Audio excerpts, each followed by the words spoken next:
سڵاوە لێبێت چۆنی سلااو لە بەڕێزت بژی سپاس تەندروستی چۆنە وڵا سپاس بخوا باشم کاری هونەری تازە چی هەیە وڵایی درامایەکمان کردووە بە ناوی تۆڵاق لەگەڵ فیلمێکی سینەماییشی تر بزانین لەوایە کە پیشان بیرێ ئیشەڵا بەم زوانە تر لەوانەیە عەرز بکرێ هونەر چی بە تۆ بەخشی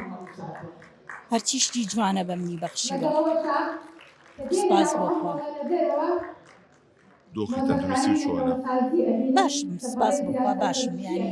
بۆ ئەم تەمەنی من باشە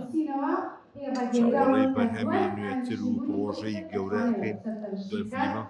ئیشاءالله هەتا تەمەن باقی بێ و لەشم ساغ بێ حەزەکەم لە خزمەتی هونەری کوردی و میلەتی خۆمان ژیانخان یەشێ بووی لە لۆگۆکانی ڕەمەزان لە ساڵانی ڕابردووە ئەتێ بەم شێوازە بێی تۆ بۆ ساڵی داهاتوش هەرچ کارێکی هونەری لە هەرچ وەخت و کاتێکە بکرێ من ئامادەم بەشداری بکەم ئیتر ڕەمەزان بێ غەیری ڕەمەزان بێ یعنی هەرچ کارێک بکرێ و جوان بێ بەلامەوە بەدڵم بێ بەشداریەکەم لە دوای هونەرمەندی کۆچکرد و حسێن میسریەوە درامەی کوردی بەرەو چۆ ڕۆشت تەبەن ئاقارێکی تری گرتووە بەڵام هەر ئیشی باش کراوە و ئیشی خراپیش کراوە